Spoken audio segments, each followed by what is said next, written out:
Hi, this is E.T.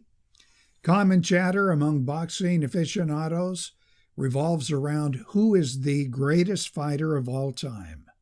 Controversy marred by our own biases concerning race, nationality, age, and so on. But putting biases aside, other problems arise when determining the greatest fighter. And one is misreading as synonymous the words great and best. Well, they're different things. Now, this man here is known as Alexander the Great, not Alexander the Best. In fact, he ranks far below best in terms of body counts and invading peoples who didn't first attack him than do these people here. Great assumes, in particular among boxing fans, not only ring success, but influence beyond the sport. So Rocky Marciano, who retired undefeated and a decade into retirement hurt a much younger Muhammad Ali during a filmed exhibition, cannot be considered great in the sense that Muhammad Ali is. Ali's influence went far beyond boxing.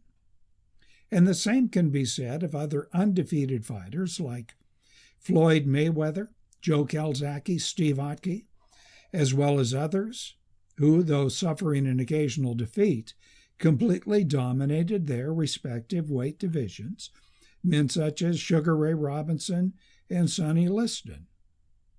Nearly unbeatable? Yes, but great in the sense that Jack Johnson was, or Joe Louis, or Muhammad Ali? No. Well, let's forget about greatest and try to identify the best fighter.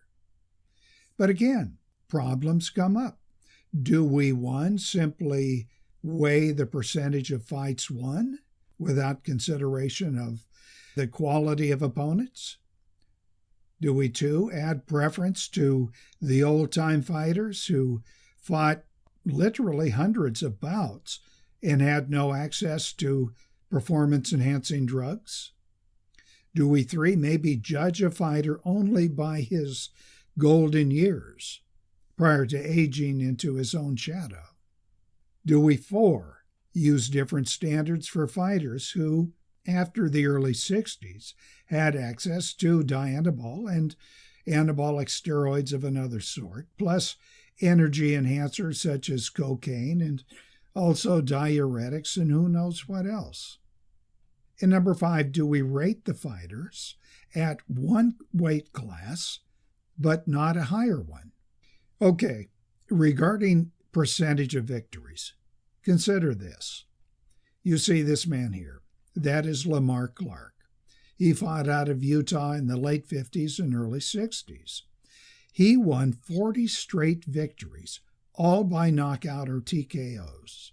But it was against a string of boxers with losing records or no previous fights at all. Then he lost by knockout to first, who was it? Bartolo Soni, then former Olympic champion Pete Rademacher, and finally a young Cassius Clay, later Muhammad Ali. If percentages alone were criterion of best, then Clark would rank above Roy Jones Jr., Sonny Liston, Sugar Ray Robinson. I can go on for an hour. And what about the old-timers? Let's look at Sam Langford, also known as the Boston Bone Crusher, the Boston Tar Baby, a whole bunch of names. Langford was, and is, considered the greatest fighter to never win a title. His career spanned almost a quarter of a century, and the number of his bouts was in the hundreds, from 1902 to 1926. He is ranked by BoxRec as the third greatest heavyweight of all time, and the ninth greatest pound for pound. Langford fought as a lightweight all the way to heavyweight, and he was avoided by the top fighters of all those classes. Jack Dempsey was very open about it. I'm not going to go into the ring with Sam Langford. Langford was denied many opportunities because of a color line. That color line, by the way, was invoked against him by black champion Jack Johnson. Langford was robbed of many victories by being given a draw decision by biased judges when he was winning handily.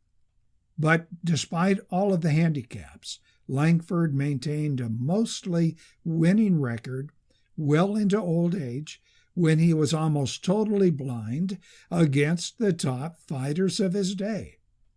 What I'm saying is different criteria should be used in determining the best fighter when we're talking about people like Langford who fought in a previous era.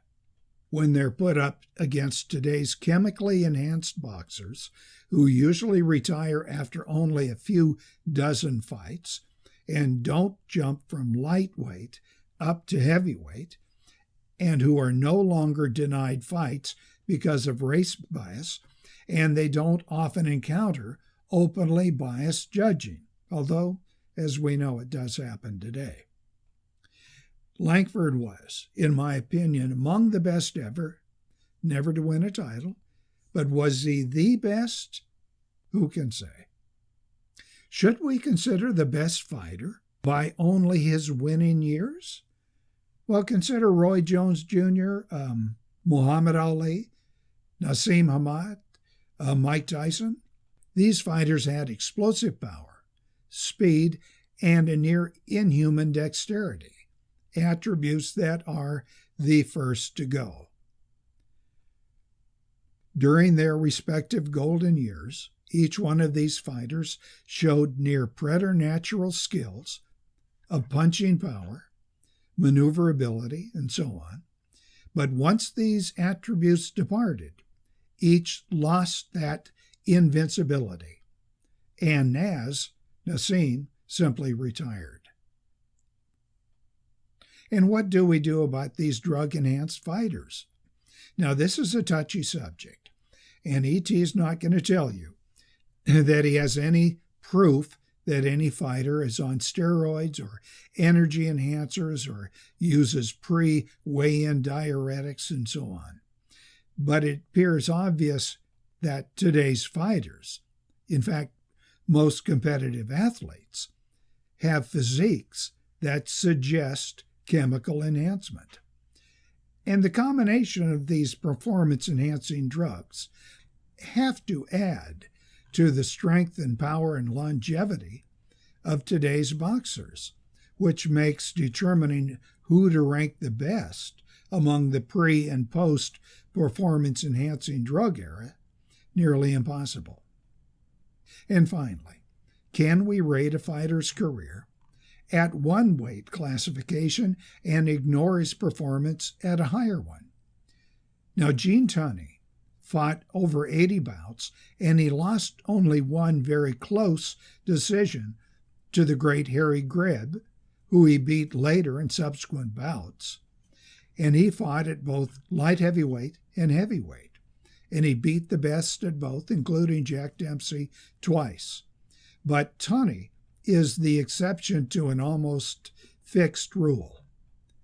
Roy Jones Jr., despite outpointing John Ruiz at heavyweight, lost his magic when he dropped to light heavy to fight Antonio Tarver, and then he lost embarrassingly to Joe Calzaghe, and eventually Jones was unable to defeat much lower-ranked fighters. But Jones at middleweight, before he ballooned some 20 pounds, was undefeated, save for a disqualification, and I think, for a short time, was the most impressive fighter maybe ever. But which part of Jones's career do we rate? All of it, including the later years, or only those early years at middleweight? Another thing to consider when rating fighters: how far back do we go?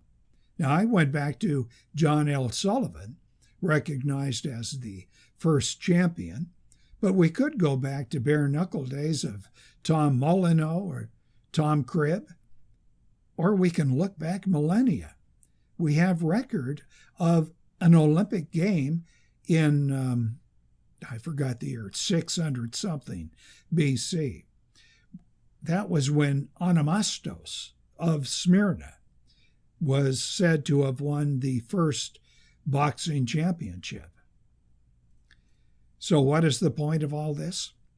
It is to show that determining the best fighter is well nigh impossible. And that is, in my opinion, a very good thing, because it allows us to go on and argue endlessly, often from a standpoint of our own biases, about who would win whatever particular bout. Would, for instance, a healthy James Jeffries have beaten Jack Johnson?